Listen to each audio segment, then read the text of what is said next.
प्यारे बच्चों, फसल युक्त किसी खेत को ध्यानपूर्वक देखें। क्या सारे खेत में एक ही प्रकार के पौधे उगे हुए होते हैं? अर्थात अगर हम किसी खेत में मक्का के बीज बोते हैं तो क्या सारे खेत में सिर्फ मक्की के ही पौधे उगते हैं या साथ में कोई अन्य पौधे भी उगाते हैं? तो आज हम जानेंगे किसी फसल के साथ उगे हुए अन्य अवांछित पौधों के बारे में। उन्हें क्या कहते हैं, उन्हें कैसे हटाया जाता है और फसल को कैसे काटा जाता है।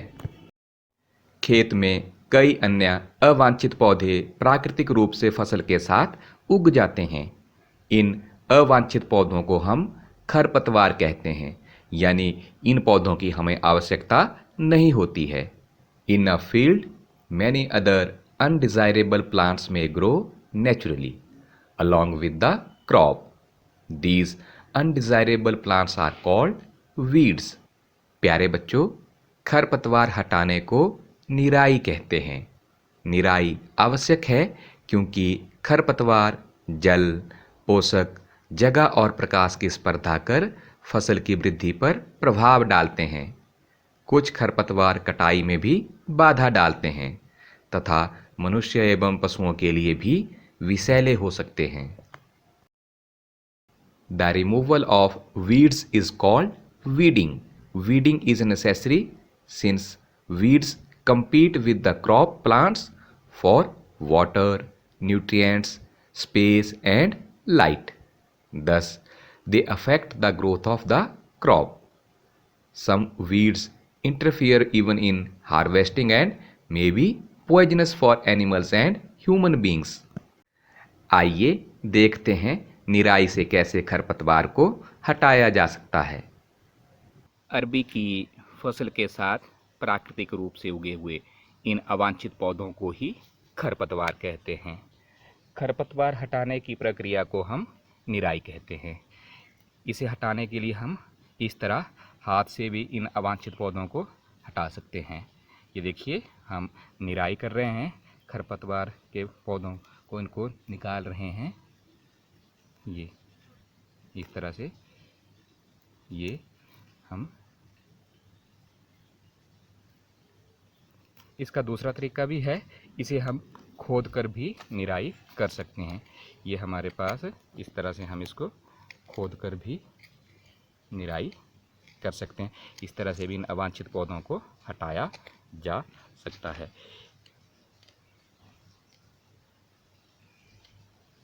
निराई करने के बाद अरबी की फसल अब खरपतवार मुक्त हो गई है।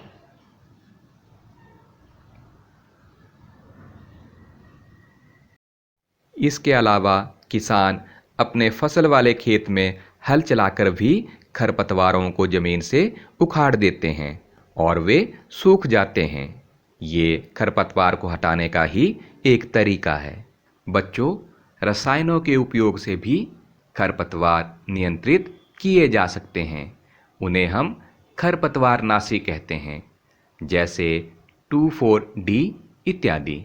खेतों में इनका छिड़काव किया जाता है, जिससे खरपतवार पौधे मर जाते हैं, परंतु फसल को कोई भी हानि नहीं होती है। Weeds are also controlled by using certain chemicals called weedicides, like 2,4-D.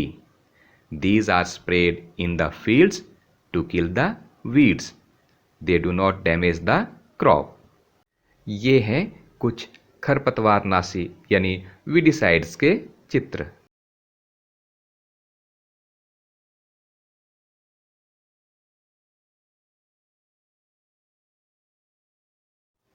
आइए अब जानते हैं खरपतवारनाशी का छिड़काव कैसे करते हैं। इसे फसलों के ऊपर किस प्रकार छिड़कते हैं। वीडियो को देखकर आप अच्छी तरह से समझ जाएंगे कि इसे हम पानी में मिलाकर या रेत में मिलाकर भी छिड़क सकते हैं।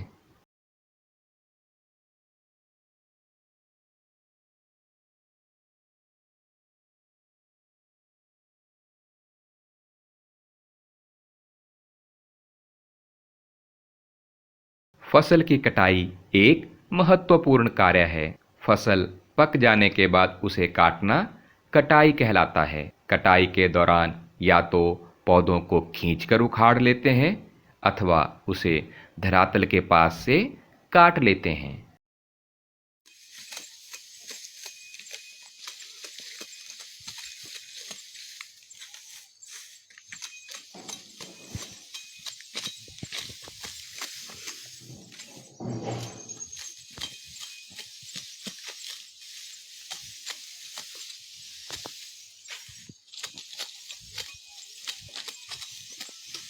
Harvesting of a crop is an important task. The cutting of crop after it is mature is called harvesting. In harvesting, crops are pulled out or cut close to the ground. हमारे देश में दरांती की सहायता से हाथ द्वारा कटाई की जाती है अथवा फसल कटाई के लिए एक मशीन का उपयोग करते हैं जिसे हम हार्वेस्टर कहते हैं। काटी गई फसल से बीजों दानों को भूसे से अलग करना थ्रेसिंग कहलाता है। यह कार्य कॉम्बाइन मशीन करती है। Harvesting in our country is either done manually by sickle और by a machine called harvester. In the harvested crop the grain seeds need to be separated from the chaff. This process is called threshing. This is carried out with the help of a machine called combine, which is in fact a combined harvester and thresher. आप देख रहे हैं tractor की सहायता से फसल को निकालते हुए थ्रेशर। इसके अलावा फसल को काटने और बीजों को अलग करने के लिए प्रयोग की जा रही कॉम्बाइन मशीन।